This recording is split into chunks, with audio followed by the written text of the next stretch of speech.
Michael, welcome to the show. Thank you for having me. Michael, where is the world at, or where is business at, and where is the consumer at in your mind in terms of confidence on a global perspective? Oof, big one. It is. Straight out of the gates. So there's a lot going on. There really is. So maybe I'll just preface that with how Megaport looks as a business. We're a company that with the majority of our revenue in the United States, so 58% of our revenue comes from the US, founded in Brisbane, Australia, but we're in 26 countries. So I spend the majority of my time actually not thinking about Australia or the Australian politics or the landscape, and so my expertise on that space will be minimal. But my focus more so on global is key, specifically the US, and there is a lot going on in the US every day, and will be, by the way, with the new administration. You'll see a lot of just a lot of information constantly coming from both camps. There'll be a lot of misinformation. You'll find it really hard to keep up to date with what's true, what's not true, what's over-exaggerated, what's under-exaggerated, what's actually happening. We actually lived in the US. So I was 5 years in the US. When we first moved there, actually, Trump was in power. And if you look at that time, we moved there, there was fires everywhere. There was Black Lives Matter. Go again too. Well, correct. The fires are back. Yeah. It's kind of funny because it's like, it's almost Well, they didn't get it right, did they? They didn't fix it up. that one, that's different. These are different fires, and that one is a terrible situation that played out in California. They've also got challenges elsewhere, but there's always a lot going on in the US. Yep. And so when we moved there, I remember there was ash everywhere. We were in the Bay Area, so we were in Los Gatos, which is just south of San Francisco near San Jose, and there were mountains everywhere that were red. And so this is our landing. There's like flames and ash landing in the backyard. There's smoke everywhere. Everyone was concerned. Then Black Lives Matters hit, and there was, they boarded up this little city, little town that we lived in, Los Gatos, which is like a bubble in a bubble. It's a very affluent area. It was boarded up, Right. And there were people running around the streets, and people were texting us constantly, I hope you're alive and everything's okay, from Australia, because everyone's getting whatever the news feed is that's pumping. Then COVID hit. And so that all happened at this sort of one moment. There was a lot going on, a huge amount of fear, as you can imagine. We watched New York flow through, and we've all lived that chaos. But the one thing that occurred was every day, and even if you didn't, and I don't really watch, I never watched the news. I didn't get access to, any information any other way other than, say, sort of a LinkedIn or a Twitter feed or something like that. Okay. And every single day, something was finding you around what Trump had said, what they'd done, etc. And there was all varying views on it. And then when Biden got in, there was just nothing. It was just silence. And you didn't hear anything. And so it sort of just continued on. And now what you've got is a very similar sort of scenario. Lots and lots of information, lots of stuff going on. Yep. So I think the US is an interesting place.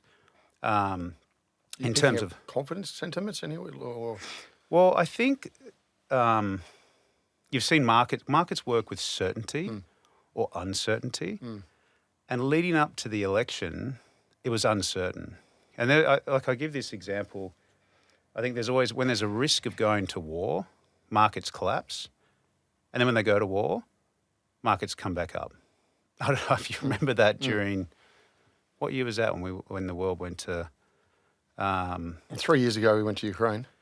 So no, it was the September 11. Oh yeah. And so the fear of war drove markets down. But then when we actually went to war in this situation, it all just came back. Yep. So the fear of what was going to be uncertain is actually worse than the thing itself. And so if you saw leading into the election, there's this huge amount of uncertainty who was going to get in. So everyone was just paused. And then once someone gets in, the uncertainty's gone. And you saw markets accelerate and boom. And probably what you're seeing now is there's a little bit of uncertainty rolling back. So it's rolling between all of those. So I think, worldwide, it's always going to be unprecedented and uncertain times. I think with the administration that's in, they'll rock it. But there's probably going to be good outcomes, and there'll be some not so good outcomes. So if you're talking to your chair, or you're talking to board, or you're talking to your analysts, etc., in the next 12, 24 months, are you predicting upside, or are you predicting flatness? What are you actually predicting? Because it looked like from the start, there's a very good chance it's going to be fairly positive. Business is back in town if that's the case. What's the sentiment right now? Well, I think when Trump was known that he's going to be elected and he won, it was up Then we've had a few bit of a flattening. Yeah. It still seems to be going up at a very small incremental rate. I think my gut, it depends on how it all plays out, but my gut is that he's quite pro-business. And I think that is typically a good thing. There's just so much, I think it will be volatile. Yeah, no doubt about that. But I think overall, from a business standpoint, I think we should be in a better position. It's super hard to tell. I feel that 22 was this sort of massive turnaround in certainly tech, but also globally, when people started sort of handbraking this huge expenditure from COVID. And then the world's kind of been in a reset period since that time. Yep. Like the tech space has been wild. Like during that 2021, valuations were off the charts. Yep. Everything was growing. Yep. Net retention rates were through the roof. People were just throwing money at valuations. And then it all sort of handbraked. And it sort of went from this growth at all cost mentality. I'm speaking like traditionally tech and sort of Silicon Valley VC-backed style businesses, even big businesses, to this growth at all costs, like burn as much as you can, to then this situation where they went, well, actually, it needs to be profitable and sustainable growth. Yep. And it was just such a violent move that most companies got caught. So if you weren't at a point where you could transition your company to be profitable and sustainable, the handbrake was so violent, you couldn't transition quick enough. Many of them got caught out. And then also they had this situation where all of them had either raised, this is more private markets, they'd raised during this time with mass overvaluation of the companies. Yep. And the challenge is to get out of it. They couldn't actually grow their way into the valuation. So that was this sort of tricky world, this sort of, I think they call it like the zombie unicorn sort of situation that played out. Public markets are totally different because they're instantly revalued, which is why you see this really big hockey stick up and quite a violent correction. And some of them have come back around and some of them haven't. So it's been definitely a wild time. So there's going to be a bit of M&A going forward, do you think? Well, the feedback is that that M&A should open up. And there's what's interesting is there's this huge amount of capital. There's plenty of capital out there. Yep. They're careful where they're allocating it. Private markets have been very strong. So private equity has been very strong. If you look at the investment in the data center space, and I can sort of give you some insight into that, that is unbelievable. It's off the charts, isn't it? Yeah, I mean, you should have the air trunk crew in here at some point. I mean, those guys sold for $23 billion. Robin's done an incredible job there, but that is a phenomenal acquisition with a data center that has like 4 or 5 customers, which is astounding. It's an impressive piece. But data center investment's gone off the charts, all of it private, pretty much all of it. There's some public data centers out there, but the private is unbelievable. So there's so much capital available, and then the VCs are trying to figure out, well, where are they investing it? So everything then pivoted so hard to AI. The zombie sort of unicorn space that they'd sort of referred to them as, i.e. they'd raised $1 billion or worth $1 billion and probably now worth 100 or maybe whatever it is. Yep. They hadn't been getting acquired. So the belief is, or the feedback that you're hearing is that this year will be a year where there's a lot of acquisitions. Trump's pro that sort of behaviour, which is going to be, in theory, should be helpful.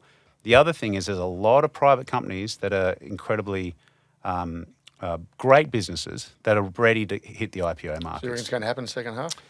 I wouldn't know what to predict, but the feedback is like the general consensus that I was hearing. That's why I asked you what's the sentiment today. I've heard mixed. I heard, I spoke to a couple of bankers. Yes, IPOs could be second half, and suddenly, a lot of exchanges aren't growing that much, but private's playing pretty hard. So private's incredible. Yeah, like if you look at the funds that have been raised to deploy into 2 things, one being the AI space, obviously, ridiculous, but the other thing is the data centers, which are the physical places to sit GPUs, which are training AI. So if you think of this thing called AI, they train themselves on a GPU. A GPU is the NVIDIA chip. What does the GPU mean for all those out there? Yeah, so the NVIDIA, if you're familiar with NVIDIA, hopefully you're aware, it's one of the largest companies on the planet. It's exploded in the last few years.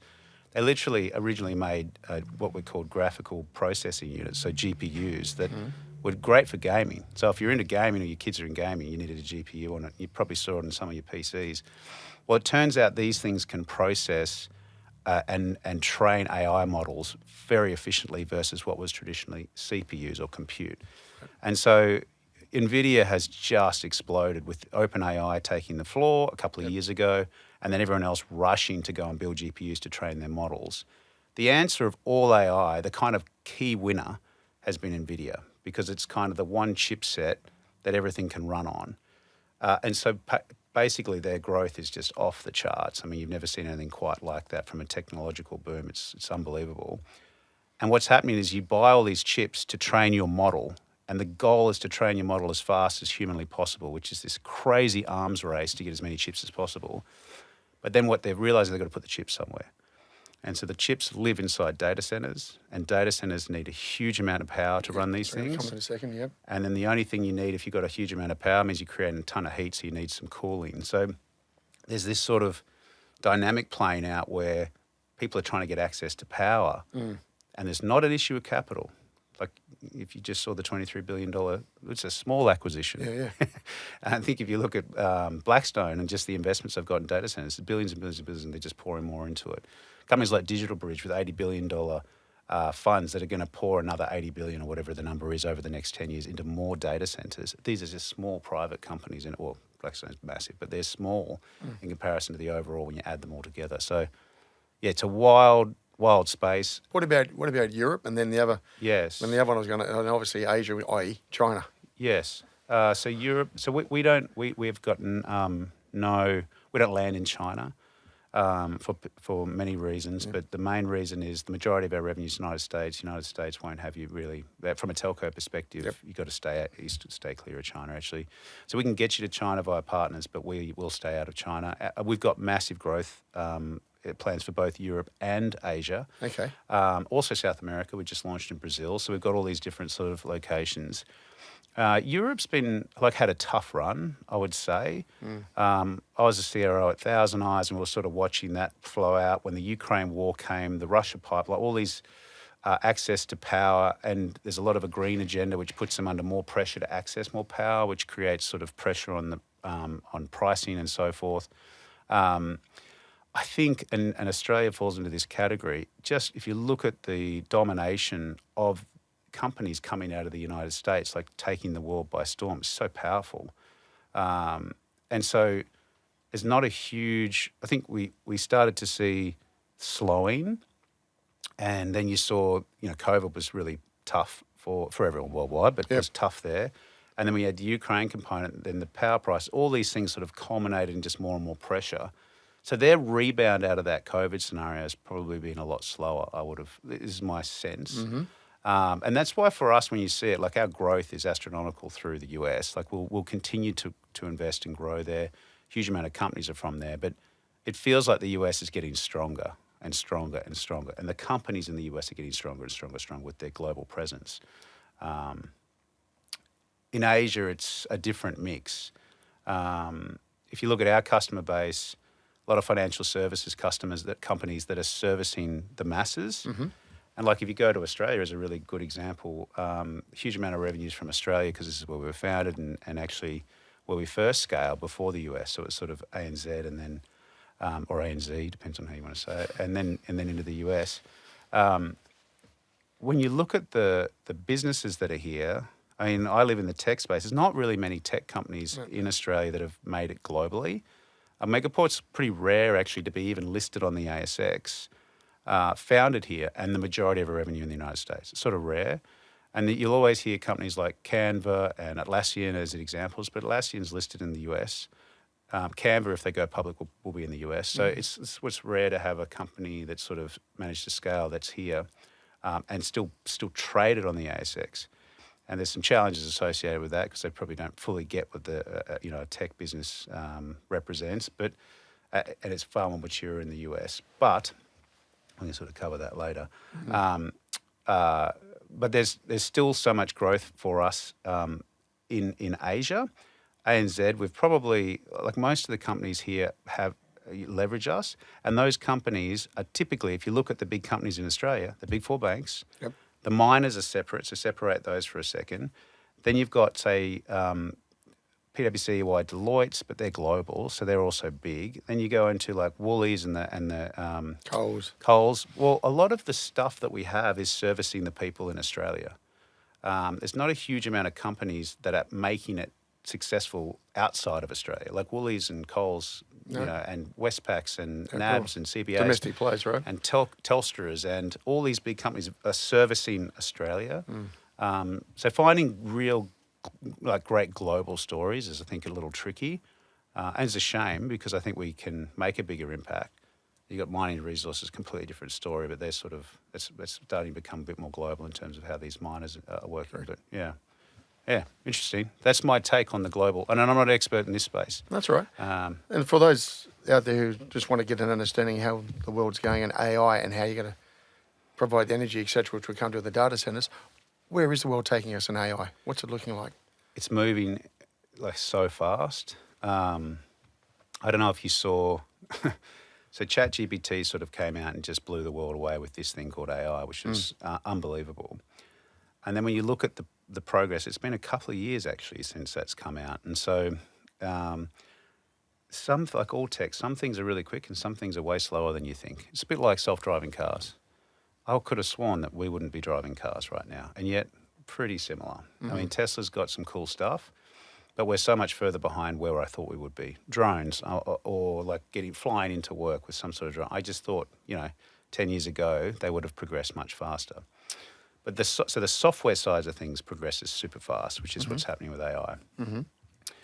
But there's it's become an arms race, and the arms race has just played out in really interesting ways. If you look at Elon was one of the founders of OpenAI, or I think he put 50 million in and he didn't end up with anything out of it actually because it was meant to be an open source project. But he funded that, hired a lot of the people that went into that business. They were leagues ahead of the rest of the world in terms of what they had offered. They were punching they got investment from Microsoft, huge amount of NVIDIA chips. They've been, training their models on these big chips and getting these models sorted.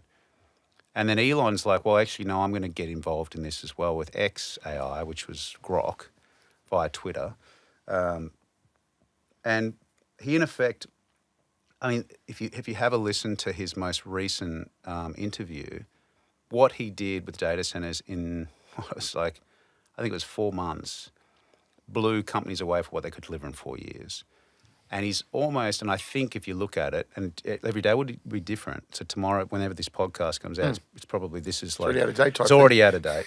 But right now, all of the metrics are showing that his AI is beating something that was 2.5 years ahead of him in one of the fastest growing spaces ever. So it's almost like astounding. And the way in which he went about it was he reverse engineered how to connect the chips together and figured out a way to stitch together.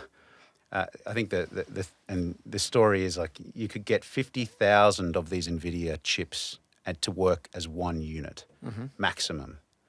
And then it was all about how much you could train. So it's like a brute force model. Well, he somehow figured out how to put 100,000 chips together, which is no one could do that. So he could train twice as fast and catch up. And so then he could punch this thing incredibly fast to go and catch this thing up. And I think the theory is, and I just saw, I could be wrong, but now it's potentially 200,000. Yeah, right. So he's 4x the size of the training capacity. But to build it is crazy. This is why it's such a fascinating time. He couldn't get a data center because it was a 4-year build. So he needed some space. So what he did was he went and found this Electrolux building and filled it with NVIDIA chips, figured out how to get 100,000 working together. And then the first thing you're going to realize is there's no power. And there was no power. It's in Memphis. So then he rented, I think, 70% of every diesel generator in the entire of the United States, plugged that into the side of the building, and then realized this is creating a lot of heat, so then put every single remote cooling device on the other side of the building. And then he realized that actually when you spin up these AI platforms, they'd go from 0 to infinity, or the entire amount of the power draw instantaneously. So holy crap, we need to put batteries in front of this thing. So he rips all the batteries out of the Teslas and sticks them in front. I'm paraphrasing this, but he sticks the batteries in front, creating a thing called a UPS, which is an uninterrupted power supply, plugs a diesel gen into that, the 100,000 GPUs on the other side, and bang, hits this thing and trains it for however many months, and then beats the guys that have been doing it for 2 years. Right. And that's the speed at which this thing has changed. It's just insane. It's unbelievable. So my point is, Next week, something else will appear. DeepSeek appeared the other day. The entire market just freaked out. Yep. It came I'll back. ask you about that in a Grok second. went ahead and Yep. all this. So very hard to predict how it's going to play out. But this is the cool thing about tech. Tech is like an exciting space to be because these disruptions are constant. And so, yeah, it's Yeah, it's well, the wild. bigger question I was going to ask you, you're in the world of tech, and I want to ask you about your leadership in a second. But Elon has an ability to cultivate almost a cult-like. Following, yeah, he's Yes. amazing, yeah. How does he do that? Like you're saying, he's not just speeding it up by 50% or Yeah. 70%. He's doing 4 times. He's, yeah. And he's flying blind in some cases, and he's making it up, and he's working it out, and he's testing. These guys are probably sleeping in the office all night, every night of the week. Yes. Right? I mean, it's pretty amazing. Yeah, no, I mean, if you think about it, he's running Tesla, SpaceX, Twitter, Boring Company. He's running now XAI. I think XAI didn't exist. It's probably now a $40 billion company. Maybe it's $100 billion now. I don't know. SpaceX is $300 billion. Tesla's like insane. Yeah, I think he's just an alien from another planet. I don't know how he does it. But he does challenge. He challenges every piece of status quo. Like if you told him you can't build a data center in 4 years, his answer to that was exactly what I explained. And so if you tell him you can't put more than 50,000 chips together, we'll find a way to get it done. And his theory is actually sound. If it's an arms race, who has more will win. So if you can access the capital, he's obviously got a brilliant way of accessing capital.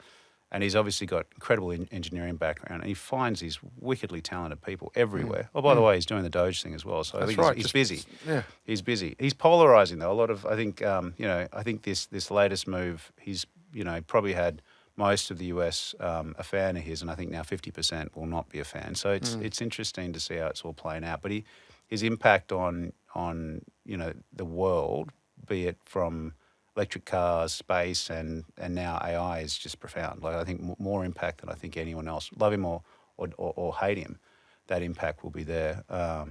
So we've got AI coming, which is moving at a rapid rate. You've got data centers, which I'll ask you a bit more about in a second, the scale of them and how many we anticipate. Well, how do you plug them in? Where's the energy going to come from? Yeah, good question. So this is a really interesting challenge. What's the limiting factor for the DC growth is not capital. And that's astounding to say because the capital is just unbelievable, the amount of capital you need to grow and scale these things. But that is not the limiting factor. The limiting factor is power. Okay. And getting access to power and getting access to transmission, which not always an issue with power gen, it's actually transmission lines to get them to go massive. And these things, we're talking gigawatts of power, like huge amounts of power into these different data centers. If you look worldwide, people will follow cheap power, and that is just a natural sort of capitalistic approach. If you need to train these, you'll just go for cheap power. Now, you will also bypass cost. In like Elon's example, it had nothing to do with cost. His was like, how quickly can we deploy it? I can't imagine diesel being the cheapest way to deliver power, but his job was to go and train the model. So, I think longer term. It's always going to be critical to have power for a nation, for people to live. I think what AI has made everyone aware of is that it actually is also a differentiator for your tech ability as well, as opposed to just powering and feeding the people that you need to support.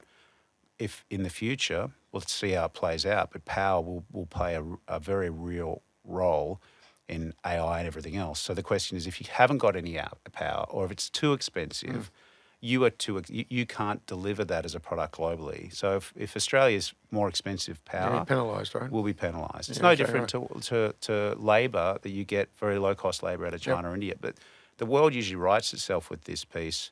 So how much fear is associated with it? I think it's so hard to predict how all these things are going to play out. But the one thing is we definitely need to get power right. What about? I was listening to something just recently. Tell me if I'm completely wrong here.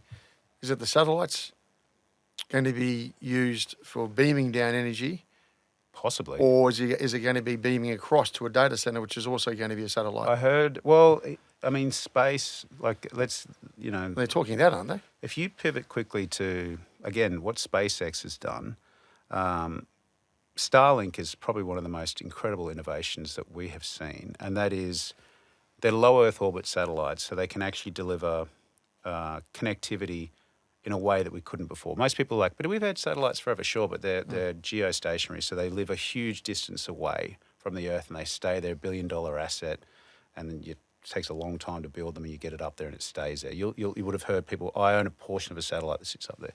And that was used for telecommunication. But no, we don't use it for telecommunication because it was the old Sky News reporter, this delayed response. You know, they'd say, crossing live now, and then 3 seconds later they'd smile and talk back. Well, that's the delay of light. It's the speed at which light can travel between the two. The difference with these new satellites, they're low Earth orbit, so the delay is very minimal, and which means they spin incredibly fast. And so the reason this has become possible is because space is becoming significantly cheaper to access due to things like SpaceX. Rocket Labs is a really other interesting company, which is a Kiwi-founded business. You should, if you ever get that founder, you should have a chat to him. He's really fascinating. Okay. There's sort of it's a two-horse race with one being very, very, far down that track. I think Rocket Labs might be a $6 billion company listed on the NASDAQ. And then I think you got $300 billion with SpaceX. But point is, SpaceX has opened up this totally new paradigm shift to what space can deliver. So I haven't followed the power with satellites, but I wouldn't be surprised if people are starting to think about that because the cost to deploy satellites it would have dropped. I don't know what the number is, but it would have been like orders of magnitude cheaper now to deliver it, which is why you've seen all these LEOs sort of roll around. Creates another problem with space junk in the future, but that's like, it's an interesting sort of piece to play with it. But take LEOs and Starlink, they will disrupt every telecom on the planet at some point. Like if you think of all the 4G towers and 5G and what have you, there's going to be some constraints associated to them. So do we need an NBN? Well, Or is that all just going to change in the next 10 years? It's such the Australian, it is tricky. Like fibre, we live with a lot of fibre. Like the quantity of throughput through the satellite systems isn't enough yet.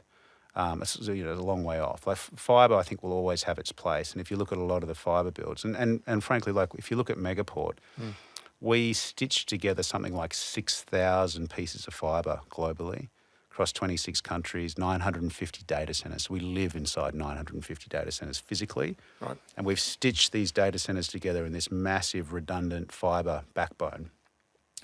And then we slice that up with a totally automated platform with something like 30,000 services across that, 2,600 customers. So, and that is for massive data transfer. So if you think of all of the speed you need to move from one data center to another with all of your data, you could run up to 100 gig connectivity spun up instantaneously. Right. Or you could spin that into a cloud, across a cloud, from one side of the world to the other, and you can do that all in seconds. And that's something that Megaport's been building. So if you look at there's always going to be a need for fibre, I believe, because the amount of throughput through satellite. Having said that, I'm sure they'll replay this podcast in years and just say, like, actually, he was wrong. We just did it all with this one, Guggenheim and satellite or something. But yeah, it's changing. And the point is, things that were traditional, if you look at telcos are a really interesting one. We disrupt telcos globally. And if you look at Telstra being our telco in Australia, it came from telecom, which was a government-owned asset. And so did every other telco on the planet, if you think about it, most of them. Yep. AT&T and Verizon with Bell Labs, which is government-owned, BT, British Telecom, Deutsche Telekom, like they're incredibly successful in the countries they were founded because of the assets that they were sort of given in effect. You tell me one that's disrupted globally. The answer is like kind of none because it's such a difficult thing to do that. So we're this sort of only, we can't really find anyone else, but we're probably the only global telco on the planet. We're in 26 countries at massive speed. So very, very disruptive. And so if you think about it, these telcos are getting disrupted from many different ways. I think there's absolutely a place to be held for all the infrastructure, but the 5G infrastructure was really the play. And then all of a sudden, all these satellites are coming. So it's like a very old, slow-moving ship getting disrupted faster than they've kind of ever been disrupted. So it's a really interesting sort of we're going to come to Megaport in a second, actually, what it is, and you can talk us through that. But the last thing I was going to ask you about, just from what we've all been reading, what's quantum? Quantum compute? Yeah. Yeah. So, It's an, and what's that going to define us as? Good question. And there's a lot of feedback out there. If you ever look at a quantum compute image, Google it, if anyone's listening, and you'll see this gold-looking thing, huge, with all these pipes. Um, and actually, all that is a cooling apparatus. What Okay. you're trying to do is take the chip itself or the quantum computer down to as close to 0 degrees Kelvin, like basically as cold as it possibly can be. And so those things are like cryo, whatever, pumping just to keep the cold down. I think they're a long way off still. Like, I think Jensen said they're 20 to 30 years still away in theory. I think that was a Jensen statement. I mean, Microsoft just published just the other day a quantum chip that sort of has been really interesting. A lot of people have sort of gone off about it. There's been a lot of projects going on. They're a different thing to GPUs and CPUs. And that's the current use case for them is really, there's going to be a lot, they're, solving cancer and everything else. But the one that most people worry about is that they can crack massive encryption. And so because of the amount, these things could, like if a CPU would take 10,000 years to crack your special password, which has been 512-bit encrypted, blah, blah, blah. Yeah. These things could do it in like 10 minutes. And that is, it poses a risk for national security. And it's why when you look at, in the security space, in IT security, there's this sort of story about like, why are people, and fibre optics is a really interesting one, why would sort of nation states be tapping data that's encrypted? Like, why would you do that? And the answer is they're going to tap and store it and wait for a time in the future where they can decrypt it and then they can see it. They can't see it yet because the thing that needs to be invented to crack it doesn't exist. But the second it does, you can see inside it. So I think there's a lot of worry about what it could produce. There's a huge amount of opportunity. I think there was just a statement just the other day. It's getting interesting because it's sort of hot at the moment because Microsoft just released this piece and there was a statement just the other day that they actually cracked some code. It's all about error and qubits and all this. There's a lot of error. There's a lot of error rates in them at the moment. So they're just not getting there. A guy I went to uni with, I studied aerospace engineering and he ended up doing quantum and he now works I think he's in Seattle for Amazon, AWS, and runs all their quantum stuff. So there's some really, it's a fascinating space, but I think it's early. I think it's too early, whereas GPUs are like bleeding edge. These things are like still a ways off, I think, from what I'm hearing. And Jensen himself was the one that sort of made that statement around like, hey, 30 years potentially, but who knows? So what is Megaport for those out there who Yeah. know a little bit about it but don't really know about it? Yes, we're a connector. So we are a giant network as a service platform. So if you think of, to keep it simple, if you live inside, we live in data centers, which is where the cloud lives. So just for those who are listening, the cloud doesn't live in the sky. It's actually a computer in someone's data center. Yep. There's a few key components of that, but they are these things called data centers, and they're hot at the moment. It's hot at the moment because of all the GPU stuff. So we're sort of in a very hot space. We live in 930 data centers. We physically roll out this infrastructure, so routers and switches and compute, and then we stitch this thing together with all of this fiber. And we pre-connect all the fiber in a massively redundant way and creating a giant web. And the reason we do that is so that a customer that lives in any of the data centers, 950 locations, if they want to connect from their rack with all their compute and all their data, all of your data that you've got sitting in some compute platform, and you want to go and connect into AWS or a cloud, in 60 seconds you could take a massive speed from us and connect in. But then you might land in that cloud, and I'm sure it depends on the size of your company. Your company's probably in the cloud today. Yeah, it is, yep. But they're probably more than one cloud. So they might be like, we've got Azure for all of our email and all of this stuff. We've got AWS for this stuff. We're using Microsoft. We're using Google for some AI stuff. Oracle as our database. And now what you've got is this proliferation of all these different clouds. Right. Clouds don't talk to each other. And so Megaport becomes the interface to connect them together at very high speed. We also connect data centers together. So we are a connector of things. We also provide internet services and connectivity to from any of those data centers to internet. We do some really cool stuff in terms of spinning up a whole heap of like Cisco and Fortinet and Palo Alto devices globally. It gets a bit technical in that space. But if you think of us, we're a disruptor of telco because we deliver a telco service. So think of you, if you've moved offices, you call, your local telco. You say, I'm moving into this new office, and maybe 2 or 3 months later, maybe 4 months later, maybe 5 months later, after you've finally got a contract from them, that might get installed even after you've signed it, which could have been another 3 months. It's a big process. And then just as you go to move in, they're like, actually, it's going to be delayed by a month. Well, with Megaport, it's 60 seconds. And so it's just unbelievably disruptive. There's just nothing else like it on the planet. It's crazy. Any other models like it? You said nothing else. There's nothing else like it, which is really bizarre. And it's So what's the history of it? Who came up with it? So a guy, you might be familiar with Bevan Slattery. Yep. Bevan's, is a bit of the king or the titan of telcos, and he's famous for publicly listing in Australia 5 companies. I think he's got the record for it.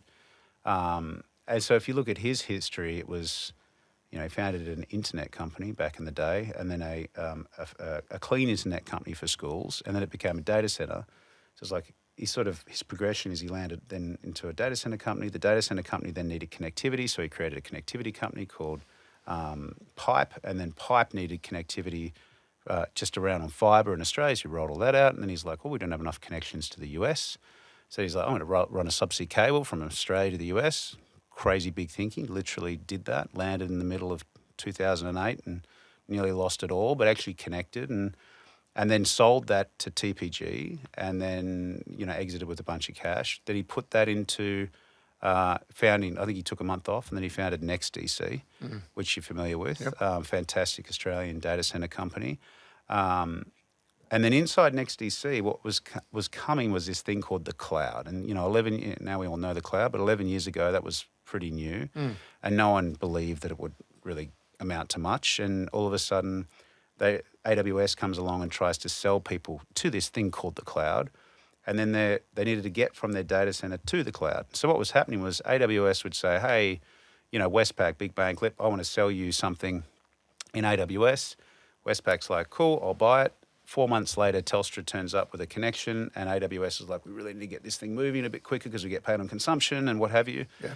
And so Megaport was formed actually as an idea in NextDC to solve NextDC's problem.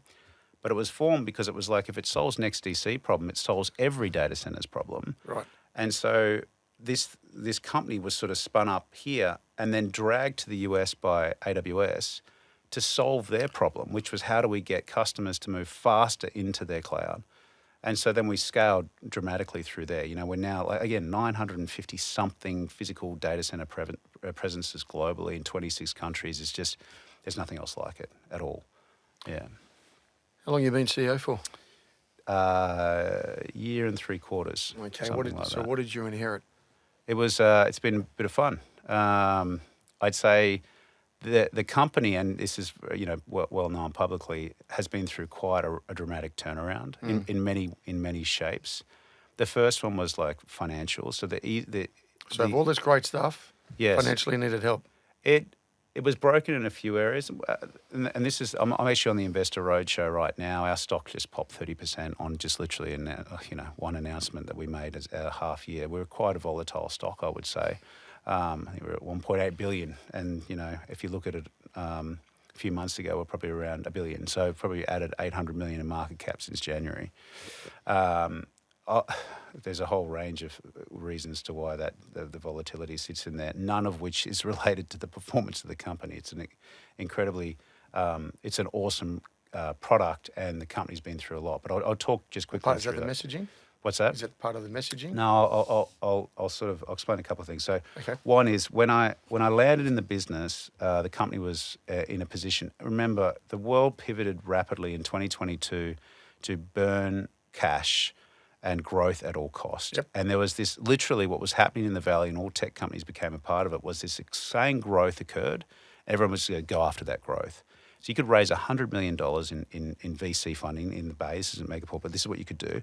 You could burn that in a year, just by hiring salespeople, and they'll give you another $100 million by the end of the year. And you do it again, and so on and so forth. And this was happening for a few years. And then all of a sudden the handbrake pulled, and everyone said, no, it's profitable, sustainable growth. Has to be. And it happened on a dime, like I said at the start of the session.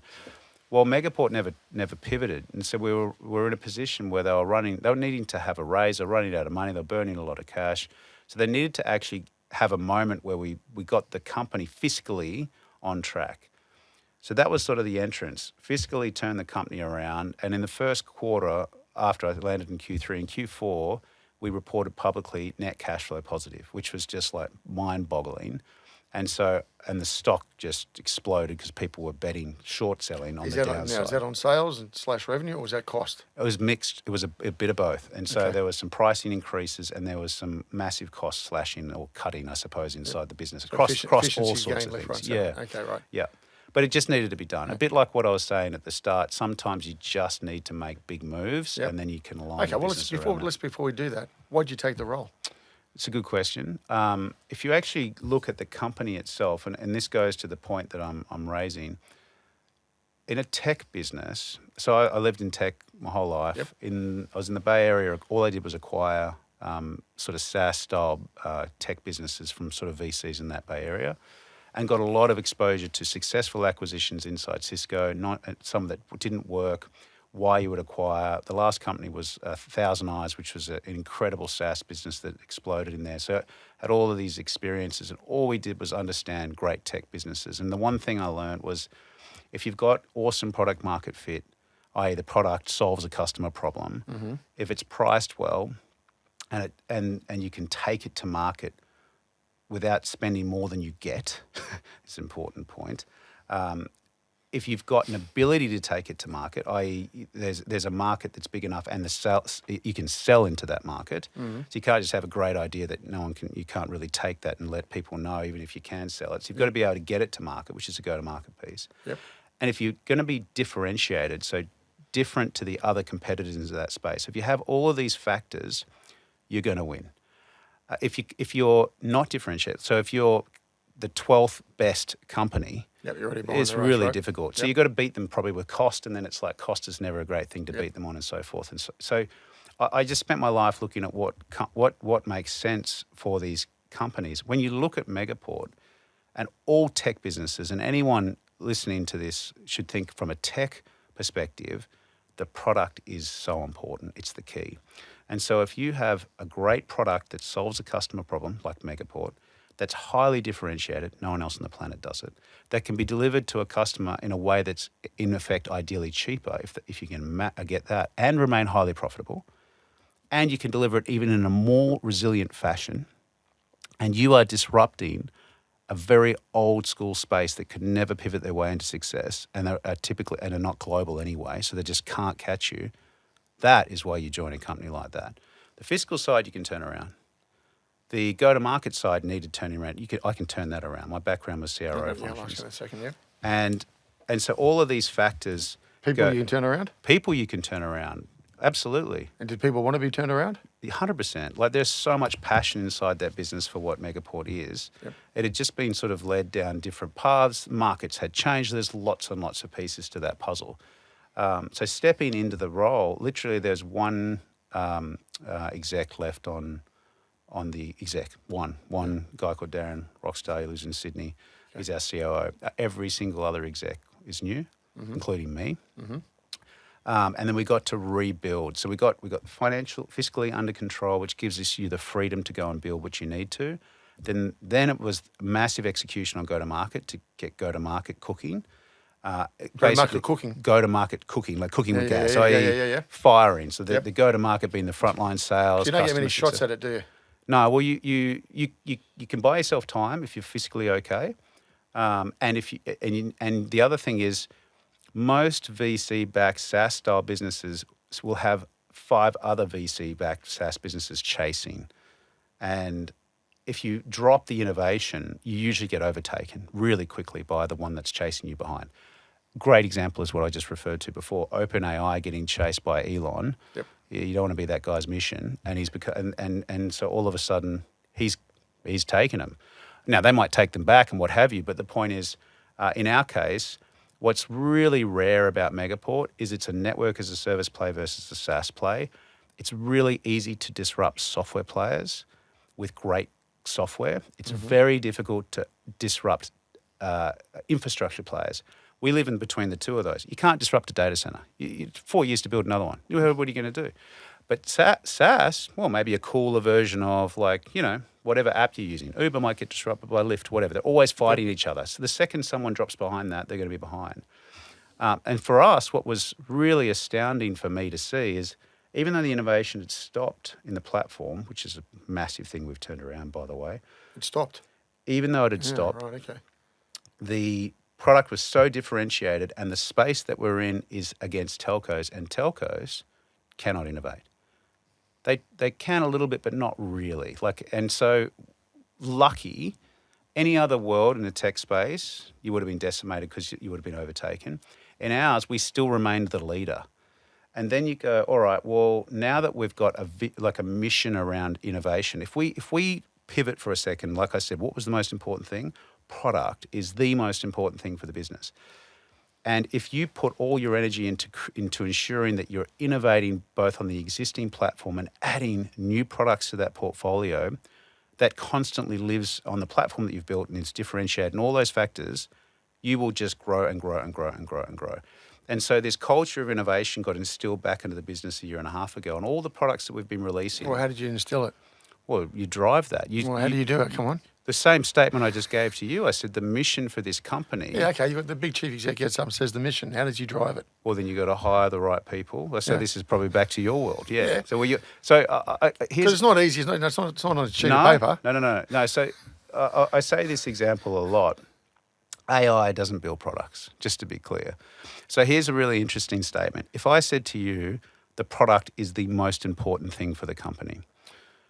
The next thing is, if you actually, I reckon it's the people personally, but anyway. Well, this is where I'll lead to. If I tell you, if you actually ask me what the most important thing for Megaport is, the answer is culture. But the reason it's culture is when you're back solving for this problem. Product must be the greatest. Product is not built by AI. Product is built by world-class humans. You need world-class humans. You need to attract them and you need to focus them in the right direction. And you need to pay for them. And how do you pay for them when you have cash? Well, you solve the cash position, which we solved, and then you can pay for anyone you want. Okay. You incentivise. You can incentivise. Yeah, okay, right. You can. We're a publicly traded company. There's stock, all those components. Remember, we had to solve the fiscal piece to get to this next stage. We solved that quickly. Then you hire great talent and you align them, but you've got to fix the culture because great talent only stays where there's great culture, where they're paid appropriately, where you can find them, you can recruit them, and you can go and build that out. So the funny part of this statement is I'm telling you product is the key, but actually it's just humans. But you've got to have those humans creating incredible product. And what's the operating rhythm and sense of the culture? We talked about Elon Musk flipping anything and moving, overnight. He's wild, yeah. Yeah. What's your operating culture? So if the team asks you, what is the strategy, it's always world domination. It's more. And so it's this, there's two types of companies out there. There's probably a few more, but the way I see it, there are either companies that are trying to do more or there are companies that are trying to do less. And actually in the telco space globally, most of them are trying to do less. They're trying to cut costs because that's they've got EBITDA, whatever, their growth isn't there. For us, we are on a growth journey for world domination. So if I get up on stage, it's like world domination in this NAS space. What does that mean? That means we go hard everywhere, more everywhere. So that the whole thing was for us, we live in data centers. We need more of them. We live in different countries. We need more countries. We need to keep launching. We need more speed because that's what our customers are needing. Much more, 10x the speed. So we 10x the speed around this. We need more software products that are designed on the platform that we've got. Now, very quickly, the people that don't want to do more leave, and the ones that actually are just waiting to do more are just pumped, and they are stoked because they're so excited about the product that they've got to go and do that. There was a period of time in the past where Megaport came through a lens of massive disruption and innovation, like disrupting the status quo, disrupting telcos, being innovative, and that changed for whatever reason. And now that is the mission. The mission is constant innovation around product. And the second thing, which is so key, which you all know, is if you can't take that product to market, it is totally irrelevant, so go to market. So the two things, hand in hand, for every tech business forever, are those two pieces of the puzzle. And guess what? They're all humans. And so those two pieces become culture, the humans, and all the rest of it. So how do you go to market effectively? In 26 countries, it's not easy. Or if you look at marketing, on the marketing side, automation is key. You can't hire blimps and pay for Australian Open, sponsorship because we would attack one market in Melbourne and a few of the execs that fly in. We need to be in 26 countries. You can't afford to put blimps and billboards in every location. So you need to get incredibly sophisticated about the digital practice of marketing. Okay. That thing was broken. That needed a lot of rebuild. We hired an awesome CMO who comes more from that digital background. And so scaling through digital is the only option. Otherwise, you just, you'll run out of cash. But there is an element of then holding a wicked brand and then remaining at the events, AWS events and PTCs and all these things that you need a physical presence for. Run big world tours where we go and actually get people together. There's a whole range of that. The go-to-market piece is a mixture of things. We've got frontline sellers, customer success. So a frontline seller being a hunter, hunt and find net new logos. They are built a certain way. They are paid well when they perform. They're commission-based. They're hustlers and they're hungry. And we've had to expand that. We've 4x'd the number in that team. And then customer success protects the existing customers and expands that base. So if you think of, if you've got, we have 2,400 customers. Take the US, we have 1,600 customers. When I took over, we had... Oh, it's a large percentage then, isn't it? Yeah, it is. It's massive. Something like probably 60% of the revenue and probably a bit more in terms of customers. I can't remember the customer breakdown, but we had... And of those customers, is it the 80-20 rule? There is, but what's interesting is those customers are really all, if you had to say, if there was a Fortune 3000, they would be the customers we service. Okay. It's pretty amazing. What is astounding is the number of crazy big companies that are actually contracted with Megaport. You think of like the largest banks in the world and how long they take to get through a procurement process. The amount of them that just went straight and ordered on our website and actually got paper with us is astounding because how quickly they move to the cloud. And so we've got all these customers that leverage us globally for all these different services that we can just sell more services to, which is kind of wild. We're doing, right? Yeah. We had one customer success. So just to give you a perspective, we had 4 frontline sellers in North America when I took over to service the entire North America. 4 with 100 million of ARR. So it's obvious. If I gave you this problem, you'd be like, I know what to do to fix it. That's not right. The orders of magnitude. So we 4x'd that. We had one customer success manager dealing with 1,600 customers. You can probably withstand about 100 to 200 customers maximum as a customer success manager, maximum. And so we've sort of added, I think, 13, 14 folks just in that alone. Hey, but what are customers wanting to know? It's the... You're new. I've heard about you guys before. New product knocking on my door. Social media, selling a new product. Yeah. I always say there's... What am I buying? I say there's 2 types of companies. There are companies that have heard of Megaport and they are our customers. And there are companies that haven't heard of Megaport. And they're the only 2. They're future customers. That's right. They are our future customers. Because remember what I told you, we will always be the most affordable. We will be... Guaranteed, yeah? Guaranteed. We will be instantaneous. So basically, in 60 seconds, I can deliver it. And every other telco, 3 to 6 months. We will be more resilient. And what does that mean? It means that if there's an outage, so I'll give you a really simple one. If you want to connect between, say, Sydney and the US, let's say Sydney and San Francisco via a subsea cable. If you took one route and someone dug that up, cuts the wire, whatever. It's finished. Yep. So you can't take one route. In telco land, you're always paying for redundancy. You have to build another one. So if you're that company, you take one fibre path there. Yep. Then you need to find another fibre path that traverses a totally different line. You need to ensure that those lines never touch, never cross. Yeah, okay. So then you got 2 lines. Yeah, okay. Insurance policy. Yeah. With Megaport, we've probably got 5. Okay. And we will run all of our customers across those lines. And so one connection with Megaport will traverse 5 subsea cables. If all 4 are out, you're still good. And so that's an example of resiliency. We will be more redundant, more resilient than anything you could procure yourself. And because we're delivered instantaneously and we're lower cost and we're solving the problem, you need a connectivity. You need to get to the internet. You need to connect between these 2 locations. It's as simple as that. Mm-hmm. The question is, how do you do that? And so when you look at all of those pieces, if we find a customer that needs something that we are on net, there is no reason we should ever lose, ever. So the trick, though, here is the trick. getting that message out when you're in 26 Well, you've got to countries. move like speed because there's a second trick as well, isn't there? Someone's going to come in and take half your lunch and try to do it better. So what's better, aren't they? This thing called competition out there. well? That's the fascinating thing about Megaport So is when they're you look, when really. you assessed it, you must have thought, what's the chances of someone else coming in When I doing it, right? first stepped into the role, I live off like I think most of my modus operandi is a mixture of world domination and paranoia, and the two of them are at constant war with each other.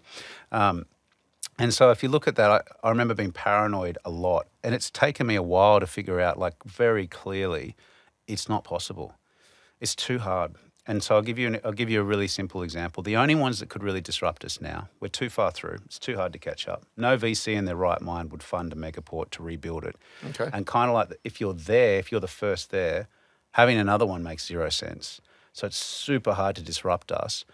So then you need to do it like you'd have to be lower cost and even more faster and all these things. And then you go, but you need to get there, you'd burn too much cash to build it because physically you've got to roll it out. Secondly, you've got to get 26 carrier licenses. That will take you years. See, like anyone's Okay, years right. away from this. Okay. And in the meantime, if we needed to, we could just solve for all of these pieces so that they just can't catch it. Now, people will say, well, telcos will do it. Every telco on the planet has been trying to do this for 11 years. Not one of them succeeded. We've seen telcos that procured infrastructure, the same thing to build, and literally after 10 years just turn it off because they couldn't get it working and couldn't work it out. And the reason is if you take someone like in the US, a Lumen or a Zayo or someone like that, who are incredible telcos that have massive amounts of fibre. Remember, we're actually very different businesses. We disrupt the components that they do, but we leverage them. We are their customers as well. And so we're grateful for the fibre that they deliver. But for them to automate a platform, remember, here's the interesting piece. We've got 3,000 pieces of network infrastructure in 950 data centers with 30,000 connections on them changing every second. And not a single human, not one human touches that. It's totally delivered via code, which is why it's automated. It's like incredible. Now, if you think about a telco, in a lot of these telcos' cases, they're amalgamations of many acquisitions with all sorts of random infrastructure sitting in God knows which location. In many cases, they're not even sure what pieces of equipment is actually running it. Is it Juniper? Is it Cisco? Which line card is it? How old was it? So we have this incredible benefit that we were built from the ground up as automation. And it's the only way you can do it. It's actually not possible to start at the end and automate your way backwards. So our goal is to just go as big as humanly possible. The more stuff we add on it, the more automation. And there's kind of like no one can catch us, which is Okay, but hold on. How long have you been CEO for? 18 months, All right, 19 so months, you're telling 20 me months. everything you just said a minute ago. If I wind it back 18 months, and you're so far ahead of everybody else, and I wouldn't waste my time Yes. going to chase you and invest in Yes. you. What came in? Complacency? Well, Because I can't see what else. What could it be? firstly, You've got great advantage. You're telling me. fiscally was in a big problem. So like was burning Oh, cash. but such a great business model. Yes. Yeah. The company had actually, like all companies since 2022, the growth had been declining, like all companies, by the way. And I don't think they pivoted quick enough to recognise that this isn't like, if you think that your company's going to triple every year and all of a sudden it doesn't, but you don't change, You're gone. you're in trouble. And that's what happened. So it just needed to be adjusted there. Okay. There was an arrogance around the belief that the product's just so good that everyone will pay twice as much for it and it's amazing. And so then you jam price rises into a product set and you actually make yourself uncompetitive. One of the most important points that I said was that you need to have product market fit, and product market fit is two things. It's the product that solves a problem and it's priced appropriately.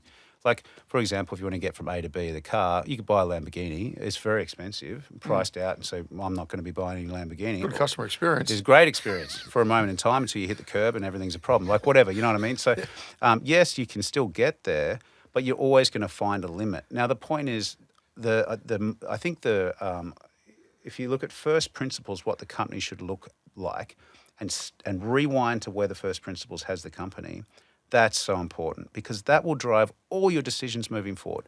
You can constantly jam price rises in and it's probably going to be okay for a bit, but it prevents your future growth because new customers don't choose you anymore as if it's a commodity product for certain areas because you're like, oh, it's twice as much. And so you won't actually go and make that decision. And so there's that need to be fixed. By the way, that fix that I explained is one of the reasons why we've seen some volatility, because I had to rebuild the pricing engine inside Megaport, which was unbelievable. Like, as I said to you before, we're a giant network as a service, which is incredible. But on the other side, we're a giant billing engine with 30,000 connections changing every second. And that billing engine wasn't capable of evolving with the pricing that we needed to deliver. So we just actually, we fell out of product market fit. And so all of the product innovation that we brought in needed huge innovation on this side to go and get to that point. And as soon as we did that, we could offer, I think we've offered more products in the last 2 years or a year and a half than the entirety of the 11 years of Megaport. All profitable products? Yeah, absolutely. Okay. Amazingly profitable because of the platform that's been built. So everything we get to build on top of the platform. Once you've built the platform, once you've covered the cost of the network, and this is this critical mass situation, once you cross that critical mass, everyone benefits, particularly the customers, because it's lower cost and we can still remain profitable, so we can invest in more innovation and so on, and the cycle continues. There were a bunch of competitors that were trying to catch up during that sort of VC-funded world. Yes. They couldn't get that critical mass of revenue, and so they've just jammed handbrake and they can't. Right. So we're talking world domination. Always. Okay, Yeah. what percentage you got so far? You got a large part. You got 60% That's coming a- out. You got that's a 60% really good coming out point. of the US at the moment, right? Yeah. So Roughly. this is the other piece that's quite astounding, is we're just scratching the surface. We're only 230 million in ARR or whatever the number is. That is tiny in this space. We were a cloud connectivity company when I took over the business. Now we are a data center interconnect, cloud connectivity, multi-cloud routing component. We have global WAN. We've rolled out NAT gateways, and we also, believe it or not, connect you to the internet. Every one of those things is what you call TAM. You're constantly trying to open more total addressable market. Yep. Every time we've launched a product, the TAM goes from this to this to this to this. And the market penetration we have when you open TAM is 0%. And the TAM has to be addressable is just billions, like crazy number. And we're in all the locations to actually go and service it where no one else can provide that. So again, that global telco. Now I paint this incredible picture. The problem for us is just making us aware. Like, as you came in, and most of the listeners on here, you never would have heard of Megaport. Yep. You probably don't know what we do. We're in a niche space in these areas. But as soon as you find out what we do, customers love it. So the goal for us is to expand constantly up the stack to offer more and more services. And we launched an incredible innovation in the past half that gives us an ability to roll out software on hardware globally at scale in 26 countries at a rate of knots. And so the next phase of our innovation is underway. And we could just be crazy successful what we got today. But what we're going to bring is wild in terms of the opportunity that the future has. And no one's got a platform like that. So it's like now what the goal is, leverage that platform to scale, and no one can catch you. Not one VC-backed company can catch us because they'd physically have to build us out. And so you can't do that. So therefore you can't beat it with that Would I software. buy you out? They could, yeah. I mean, you always... You're for sale every day of the week, right? Being listed. Public. So, people buy and sell us all the time, as we've just seen on the latest announcement that just exploded. But then there's also companies that may choose to acquire. We fall into an interesting space because we're sort of disruptors of telcos. Telcos are really not the acquirer of us because, like Telstra, for example, doesn't care about the rest of the world. They care about Australia, whereas we're very much global. And telcos are trying to monetize assets over 30-year periods. We don't care about the asset. We lease anyone's asset. So it's a very capital light sort of play. So we're not a telco at all. People sort of have to wrap their head around that. But we deliver a service that's similar, that you can get similar but not the same. Yeah. Thanks for watching the No Limitations podcast, brought to you by Blenheim Partners, board and executive search firm. As a trusted advisor, we work with Australian listed groups, multinational corporations, large private companies, and social impact organisations on their most critical people choices to drive change, prepare for growth, and outperform their peers. To learn more about Blenheim Partners and executive search, visit our website, blenheimpartners.com. And now, back to the show. Where's HQ? Brisbane. For how much longer? I'll tell you something really interesting about Brisbane. So I was in the Bay Area and spent a lot of time in the Valley, and I was there through a really interesting time. I was there through that sort of, if you remember the Great Resignation, you would be very familiar with that in your line of work. Well, there was this crazy period of time where it was that growth at all costs was just an insane hiring process. So I think everyone paid over the odds, et cetera, et cetera. Well, that became the answer. So in the Bay, at one point, Meta opened up 10,000 SWE roles, software engineer roles, 10,000. They just opened them now. Not like I'm going to phase that over a period. They're just like, we're opening. And so what happens when you can't fill those roles is you just start get recruiters to go and contact all the other ones. And then they go, I'm happy where I am. And they go, we'll pay you twice as much. And then it's like, okay, we'll go. And so what you have this cycling effect of folks in the Bay are paid extremely highly. Most of them, if you look at their resumes, are bounced every year. Yep. You tell me a great project you've delivered as a software developer in a year. I don't know. Unless you're amazing, it's probably unlikely. But you're bouncing to all these different things, so you might not even be that good, but you've got a great resume and you're paid extremely well. Well, in Australia, we don't have that, particularly Brisbane. So Brisbane is an incredible lifestyle. People can send their kids to a private school and live the dream and buy a house and live, relatively close to the city without having to get silly incomes to just try and make ends meet. You can live a happy, positive life. And you're not going to bounce anywhere because no one's trying to steal you every 5 minutes. You haven't got all these sort of Silicon Valley things just to decide to open 10,000 roles in Brisbane. Never. Yep. So if you can find the talent and build it, it's the best place to be. And the second thing is costs are significantly less. And at the moment, with the USD is just, it's like, 62 cents. So it's incredibly, an incredible place to hire, actually. I wouldn't say it's a great place to hire if you need 10,000 people doing software, but we don't need that many. We've got 60 in that team. Yeah, but don't you need to be closer to your customer longer term? Oh, so the customer's not going to be sitting in backyard Australia. Correct. So there's two parts of the business. One is the back end, so finance, HR, all the development and engineering. That actually doesn't matter where that sits. What does matter is go-to-market. Yep. So our go-to-market is distributed in proportion to the revenue. So the vast majority of our people are in the United States, which is why I end up on a plane. Like I probably spend more time out of Australia than in Australia or something like that when you add it all up. And the majority of that time is in the United States. Yeah. Other listings on the cards longer term? You mean? Other markets? Oh, you mean like move to a NASDAQ listing or something like that? That would have to make sense for a number of reasons. You'd only do that if you need a capital raise. And if you're buying something interesting, if you merge with someone over there or something, people sort of throw it in.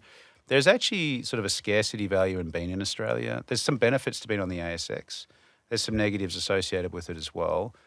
The publicity you get on NASDAQ would be great, but we're too small. We're 230 Aussie, so call that like 160, 170 US ARR. You'd need to be growing at some insane rate for them to even... You're like a tiny fish in a giant pond over there. We're like a medium fish in a small pond, I suppose you would say over here. Yeah. Okay. Yeah. Talk us through your experience in the US in the sense of work culture, innovation you talked about, speed of decision making versus Australia. The US moves fast.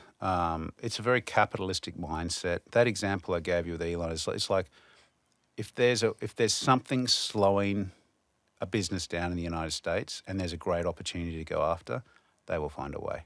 They will create enough capital and solve the problem. The best example that I gave you with that, like I need a data center in 5 minutes, it's going to take 4 years. No, I'm just going to rent every single diesel generator and stick it. Like that is a great example of how big and aggressive thinking the US is, but also the capital to back that because they're all taking what is very, very big bets. So their risk appetite is more.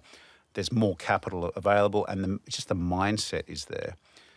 Australia doesn't have that mindset, sadly. I think we should pivot more towards it, but it's very difficult to breed a mindset like that when it's just not here. It's not standard. You probably meet a lot of people that have that mindset, but I don't think it's generic. It's not generic. You live in the Bay Area, like I coach Little League Baseball. Yep.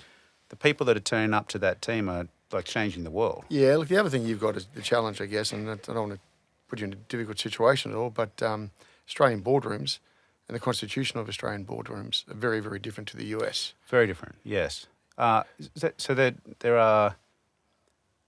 We're lucky in that the board gets it.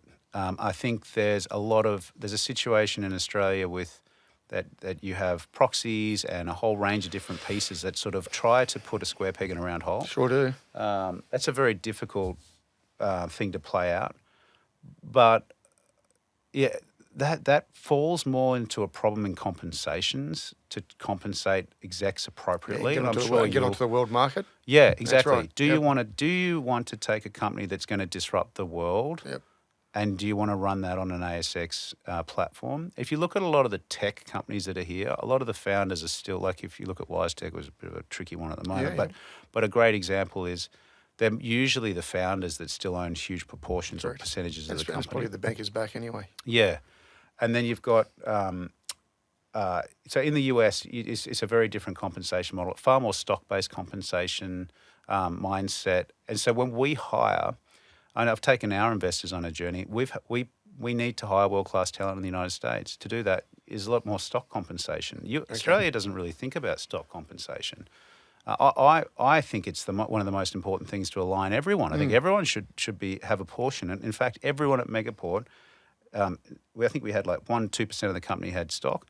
I think we now have 100% of the company almost has stock, because anyone on what we have as a PBI, which is their performance base, that was not in frontline sales, exec, or whatever it may be, gets paid in stock. And so you can sell the stock because it's liquid, but you're exposed to the company's success when we go up. And so the actual our investors are good because they get it. They want to be part of that US expansion. It just gets tricky when you play through proxies and AGM votes and all these things that just get a little tricky. It's tricky. I've had to learn all this stuff because it's not my area of expertise. Yeah. So, Michael, you come in 18 months ago. You looked at reports. You've looked at the numbers. You looked at the capability. You've looked at the opportunity, and you sit back and say, right, I'm going to have to make some change. How does one go about it as a CEO? You're saying I need to make change now or back then? Back then. Back then, yeah. How do you engage your people? How do you remain engaged with your people? You talked about the big focus on innovation. You talked about the bang in terms of, I guess, engagement with potential customers. Yes. How do you get the message out and there's absolute clarity?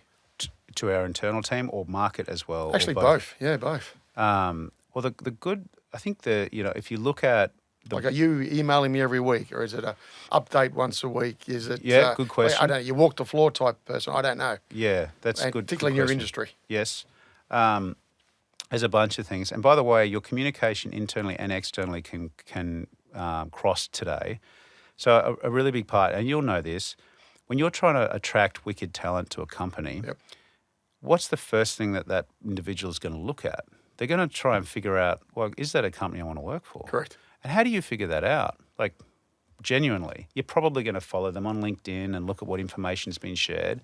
Now, old school is to just share nothing. And so if you've got nothing on there, are you going to get sold on it? Maybe. You probably look at some Glassdoor reviews. If you're in the US, not as big here, but like it's a big thing in the US. Probably try to figure it out. So for me, I spent a lot of time posting on, LinkedIn's a really simple one, showcasing what the culture we stand for, the fun that we want to bring in as well. Like, we're not saving lives, it's that old adage, but we want world domination. So come if you want some fun to go and take over the world, but have some fun along the way, and culture being first. And so you should be able to sense that.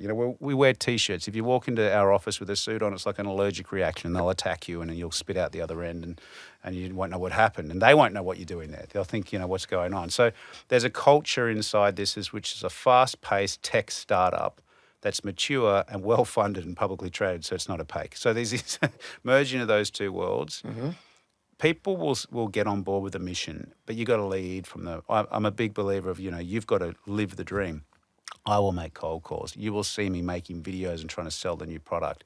I will happily get in front of any customer, and that's my sales background. Yep. I'm happy to sit with the engineering team and try and figure out to solve their problems. If they can't solve it, I'm happy to invest in that space. Like, if you get down and dirty in each of them, a huge amount of energy to do that, you build the trust with the team, and you can actually help align the ship, and you've got to do that really quickly. So all of these factors sort of come in. If you share publicly what you would share internally as well, you'll attract the right talent. because the talent will actually say I either believe or disagree with what you're doing. If you want to be a 9 to 5 clock in and clock out, we'd be the last place you want to work. But if you want to actually make an impact and you can see like it can be fun and there's some really different, disruptive, innovative stuff that's going on, this is a great place to land. So you should be able to sense all that. So the one thing, we don't have a problem trying to get great talent to come. Finding the right executive talent is a different story. You always got to, it takes a lot of energy and effort to get the right executive talent. But once you get that sort of machine beneath it, attracting the right salespeople, the right engineers, it's actually, we find there's something insane. It's hard for you guys. Like thousands of applications appear and you're like, how the hell do you filter through all these things and figure it out? It's a pretty wild time. I don't know if I had answered it. No, that's right. How long did it take you to work out your capability of the team? That you can. I think you said you've changed everyone except one. Yeah, you can figure it out quickly. What are you looking for? The team that we have, it's like I always say, it's like the coalition of the willing. That's the first thing that needs to start, particularly when it's like a turnaround. And what does that mean? That means like you actually believe this can be done, you're going to give it a go, and you're going to get on board with it and row in the boat and rowing in the same direction. There's plenty of people who just don't want to be in the boat, rowing the wrong direction, or didn't realise they had an oar, or didn't really want to use the oar, whatever, all of those pieces. So you start with that. The next thing is obviously there's got to be some wicked talent in there. I don't actually care if you've done it before. That's the one thing I don't care about. I care if you've got the talent to do it and you've got the passion around it. And those two will get you everywhere. So if you look at the team, the CFO had never been in a CFO role in an ASX company. CTO had never been in a CTO role before, and he's crushing it. Like, absolutely. The reason we've got more products ever before is because Cam stepped into the business to run it. We've brought in a whole range of folks that uplifted into the CRO style function. So like basically like a deconstructed CRO function with folks that have all been elevated into it. And one thing you'll find, if you can sense the talent and you give them a bit of guidance and coaching around where they need to be, if they're hungry for it and sort of clever, got that grit, they will be incredibly successful, more successful than usually if you sidestep someone, because the sidestep thinks that they've got it all, they know it all, they've done it before, and so lose a bit of that passion. If you get someone who sidestep and they come with the crazy passion, they're fine. But it's not always hand in hand. You probably experience that a lot with the folks you see. So what's the role of the CEO now then? Depends on the phase and stage of the company. Yep, so you've got a different phase now for what you were. Yes. We were in a massive turnaround. We were in a massive rebuild of go-to-market. Go-to-market's been rebuilt. My Death Star, so to speak, which is like where you're focusing the Death Star. I'll give you the funny thing about being a CEO is you spend your life just solving problems, and actually the best thing I can do, the most productive thing I can do, is just find the biggest problems and solve them, and in the appropriate order, and that is key. Get the financial situation turned around, get the go-to-market back on track, get the product to a point where it can support the go-to-market, figure out the problems. Once you've got those things moving, number one priority is back to product. So it's all the innovation. Focus hard on what new products and innovation you can bring, and whether that be build, buy or acquire, all of those are on the table. And so you're constantly searching for something that makes sense to either acquire or someone you can go and hire to go and build the next pieces, and sort of scaling that. And so that becomes... I'd say the Death Star is probably a bad term, but basically you're trying to solve the problem. The problem is it's an opportunity, but the next one for me is just a maniacal focus on the expansion of products so we can take more to go to market. The go to market's actually on track. What I've said to the shareholders, like we've been through that journey. You now ask me every 5 minutes how it's performing, and we had a great performance in that last half, which is why we exploded. And so then the answer is all right. That's was pretty it what you good. anticipated, or was it beyond? I mean, it was. When I first got into where it is, I didn't anticipate all the challenges because it was too hard to see inside, and there was so many broken things. And we've actually been transparent with that with the shareholders, so this isn't anything they haven't heard. But I'm not surprised to see the results, because all the things that we put in place should have given those results. So if you've got an awesome product, you get the right go-to-market and you invest in it. It just takes time to show through. Investors are jumpy. They want every quarter. Like, hey, you hired someone yesterday. Have they delivered last quarter? You're like... They weren't even here last quarter. And the amount of conversations I've had where, you go through it. I would not recommend necessarily a turnaround in the public markets. So how are you finding it being an ASX-listed CEO when you're spending a lot of time with external stakeholders as opposed to being on the business? Yes, it's been pretty wild. We were actually, we had a 4C obligation before, And so we had to take how many, it needed to be X number, I think it's 4 quarters of positive cash flow before you get out of the 4 Cs, Yep. which meant we were reporting quarterly. It actually meant I That's was tough. reporting 6 times a year. We did a half year, a full year, and the 4 Cs, and we ended up doing a report every one. We ripped the Band-Aid off at the full year in August and said we're going to 6 monthly. It's taken investors a little bit of time to do that, but I can tell you it's freed up the entire team huge amount of time that we're not doing these quarterly reports and presenting and spending all these times on roadshows. Yep. So I do 3 days on a roadshow twice a year, plus the earnings call and a few conferences, and that's it. And we've got an IR person that they can deal with. The number one priority for all investors is that my sole focus and time is on building and growing the business with the team and helping the team go and do that. That is, so the more they try to meet and catch up, and that the way they'll catch up with you every day of the week.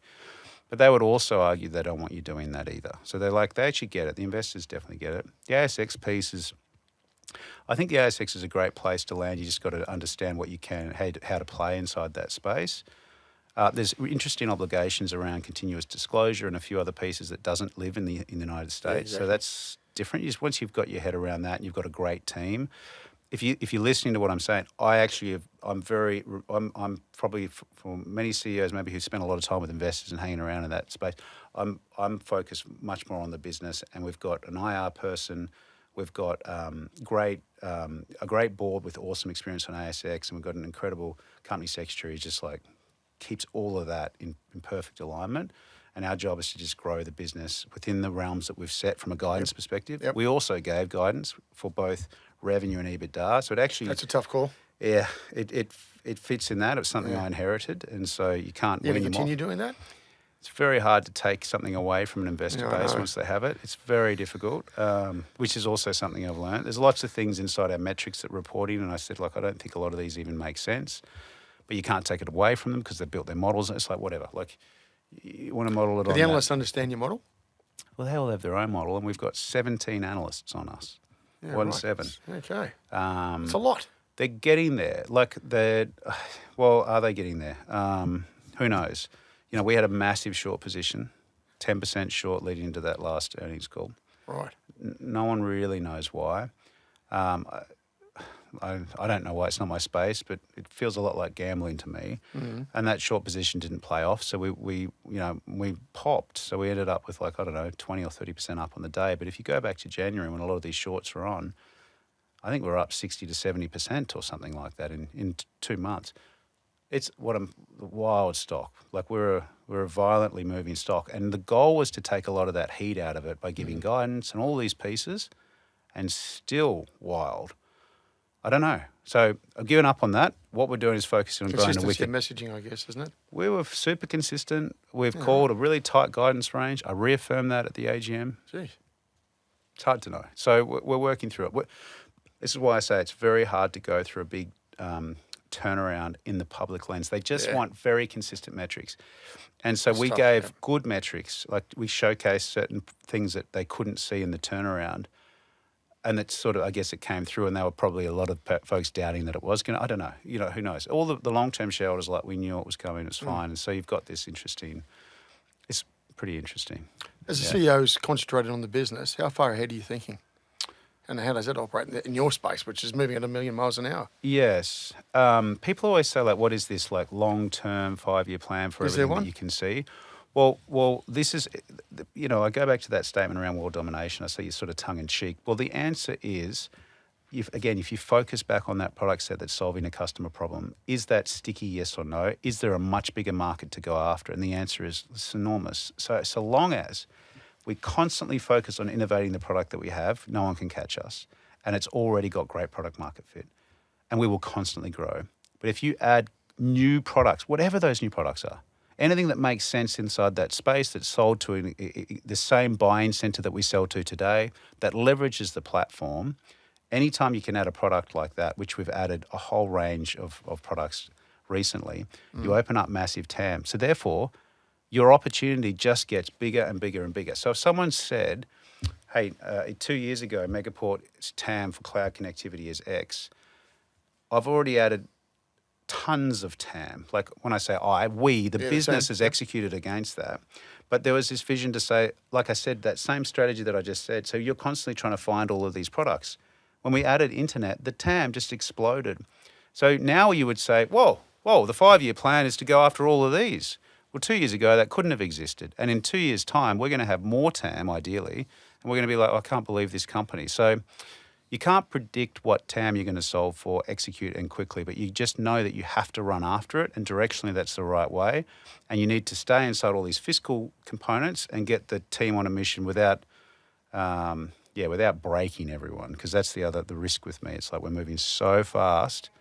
We added the deployment teams on fire because they've deployed more data centers in the history of time in the last 6 months, coming from a space of zero. So you're like, everyone flips from just, one, it's actually negative. And so you end up going to, amazing. But then you just got to keep people, keep people on the mission. So do you reckon you were prepared to be the CEO? If you look back, or you have a chat to your confidants, etc., were you prepared? You got a fascinating career, which we probably won't get the chance to go all the way through today, but no, were you well prepared?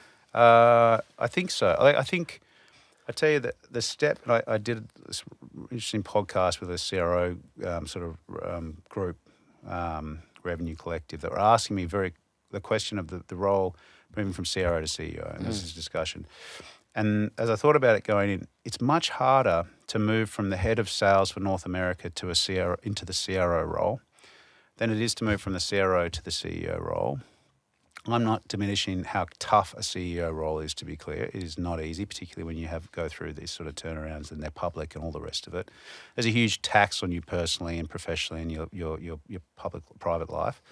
The advice, funny enough, on that statement was, before I took the role, a friend of mine said to me, he's like, hey, have you got your personal life good? How's your wife? How's your kids? How's that? Any blemishes? And I was like, we're good. And he goes, needs to be. Otherwise, I'd say don't do it, because whatever problem you have, it's just going to get massively exacerbated, and you have to put so much of your time and effort into the company. So it's very hard to keep something that's not working together. So very important. Anyway, sort of a side piece on it. The move from head of North American sales, which you probably hire a bunch of sales leaders, to a CRO function. And hard to get. They're hard to get. They're fickle. They bounce around. They're sometimes a bit ADD, a bit like, I say the head of North American sales is a bit like a hammer looking for nails. That's all it is, looking for nails. And that's what they are. They'll find the nail and they'll hit it super hard. But that is literally, I'm going to find new logos. I'm going to hunt new logos. I'm going to get up tomorrow and punch everyone in the face and hunch them all those and get everyone fired up and go, okay. Then you tell that person, you now need to run customer success and channel and RevOps. What the hell's RevOps? Well, I never liked filling out Salesforce as it was. And now you're running the tools and the platform for it, and you can't run your company without it. And you just realize that it's not all about just new logos. It's about actually recurring revenue. And so the number one thing for recurring revenue is adoption. Oh my God, you've got to worry about adoption. It is a massive leap from there to CRO.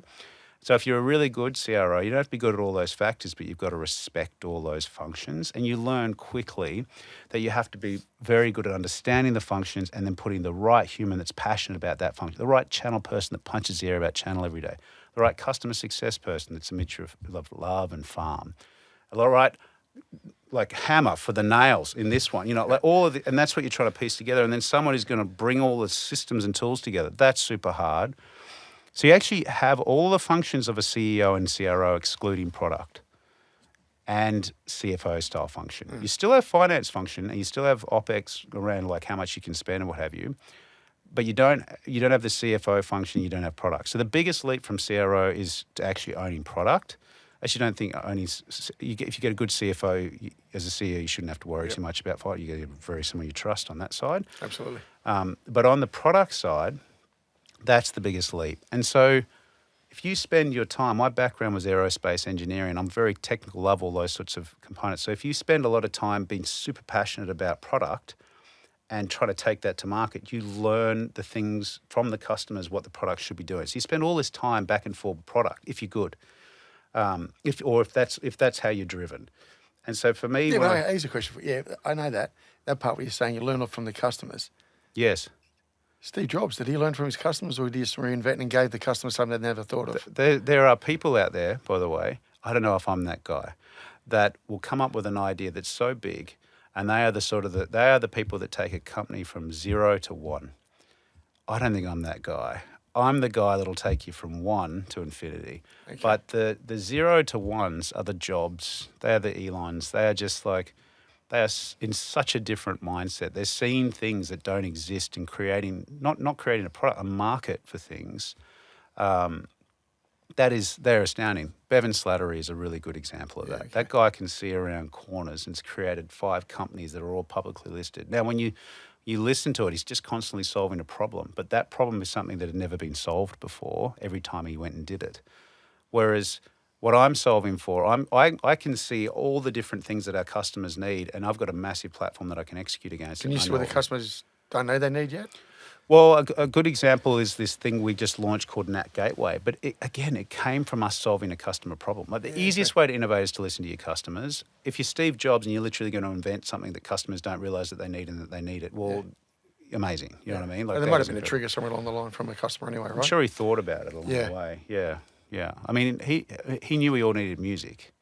And then the iPod's just a better way of delivering it. So it's like, iPhone is like he connected these three. I mean, he's incredible. But I guess the point is like, it wasn't that he created a phone. He turned a phone, an iPod, and, whatever else it was, a video platform, all into one. So crazy big, but, wasn't just like magic. So Michael, just briefly, before all this, Yes. Cisco Yes. and Thousand Eyes. Yep. I've read about it. Fascinating, actually. Yes. But for those out there who don't know about it, what was it? So Cisco, I mean, I as I said, I studied aerospace engineering. I couldn't get a job because there's no aerospace industry back when I was trying to get a job. I didn't see you as an astronaut anywhere. No, or, I tried to get or to a fighter NASA. pilot or something. Oh, did you? I was up. And if SpaceX existed back then, I would have been just begging to work there. And I could still see myself doing that at any moment. Anyway, so the NASA piece, you had to be secret clearance to get into NASA. Yes, you had to be a US citizen. And that was on the result of the September 11 bombings. That actually happened while I was at uni. And so they changed the rules, so I couldn't ever work there. So I finished, and so there was no role here. So that's how you get into tech. There's a new way you can go to university and study tech now, but that was how you got there in the past. You just studied something, you couldn't get a job, and you ended up in tech. Why did you want to be in tech anyway? I didn't really want to be there. I didn't know what I was doing. I just knew I was really good technically. Yep. And then I ended up in sort of this sales function at a tech company in Brisbane that was solving, IP telephony at the time, switching and like copiers, believe it or not. And then I ended up doing Cisco certs to get this company certified. It actually publicly listed, and they needed Cisco certification. So I was literally the guy who owned it walked through the floor and said, "Didn't we hire a rocket scientist? Get him into my office." And I'm like, "Oh no, I'm being fired. What's wrong?" So I've walked into this guy's office. He's like, "You're a rocket scientist. I need this CCNA certification. I need it real fast, otherwise I can't get certified on Cisco. Right. Go and get it done." I was like, "Well, sure, I can get that done." So by day I'm selling, by night I was studying, and then ended up with all these Cisco certs. And they gave me some equity in the company and then this thing to keep me there, and then it exploded. That was my introduction to Cisco. When the culture changed at that company, not long after it went public, it was sort of taken over by a merchant banker. And that culture inside that business just dramatically changed.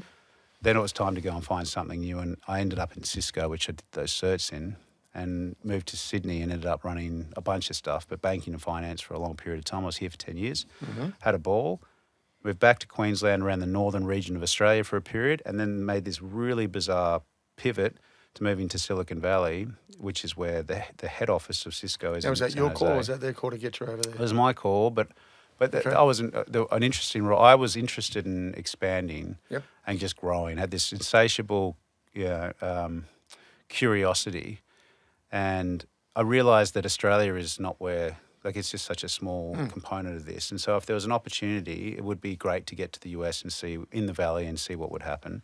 And ended up getting there through a really interesting path. Ended up taking on acquisitions, which is a really different story in itself. But that was a lot of fun. Landed there and acquired 6 different companies and ended up running them, which is the different part. So So I got to see all of these different companies and then run them globally from a sales perspective. It's like CRO. So you've been thrown in the deep end along the way? Or Yeah, all the way. Every one of them. Just putting your hand up volunteering, are you? Yeah. Well, it's weird. Like, I'll tell you the funny Did one. you know what you were doing, or were you just making up as you go? I definitely didn't know what I was doing with the acquisitions. But what's interesting is, and a bit like the transition to the CEO role, you actually it's all logical. Like it's all like Most of the stuff is the end it of the day, all isn't it? at the end of the day, it's all Yeah. really logical. Again, do you have Whether you believe in yourself to do it or not. yeah, and here's the other thing: can you learn? So every time I've stepped into a role, and a good example was when I stepped into the CRO function and inherited customer success for the first time. I went deep into customer success. So I found the books, found the podcast, read, went deep, ended up connecting with the guy who wrote the book, Yep. got friendly with that person who actually lived down the road, learned as much as I could and then realized, okay, you can master this. Then found wicked talent to go and run that and actually built that function out. When I did the same with stepping into the CEO role, the biggest challenge was product. Some great books out there, awesome podcasts that you can learn from the best of the best, form opinions about it. And there's a great book called Inspired, which I read around product, which is really around how fast you can innovate and the need to put prototypes in place to innovate very quickly and pivot rapidly, like this sort of, you just constantly... It's almost experimentation, is it? It's a huge amount of experimentation with product. You should constantly be experimenting. The vision of trying to say, I'm going to create a product that's going to take me 3 years to build because I think it's great, and then finally launching it only realize no one else thought it was great. Gone. You have to... And so the concept is release a prototype. It doesn't even, it could just be a screenshot of what it's going to look like and show your customer. Watch them, sense them, and if they will guide you, they will coach you through all of it. A lot of the great, these guys did a lot of the Google innovation in the early days. And so that's a great example. So it wasn't my area of expertise, but you can find someone whose area it is. If you're passionate about it, you can learn about it. And that's the great thing. I think these podcasts and this access to sort of knowledge and learning is just astounding. Like our time right now, rewind 20 years ago, it was a black box. You couldn't even see inside it. You couldn't learn. There is almost nothing you can't learn. There's almost no one that's of interest that you can't go and listen to and find out how to solve it. And there's so many wonderful books that you just need to ask enough of your mentors or coaches or whatever you want to call it to recommend you. And that's pretty much what I did. I pinged all the people that I know that ran product that were amazing and said, give me one book that you recommend or two.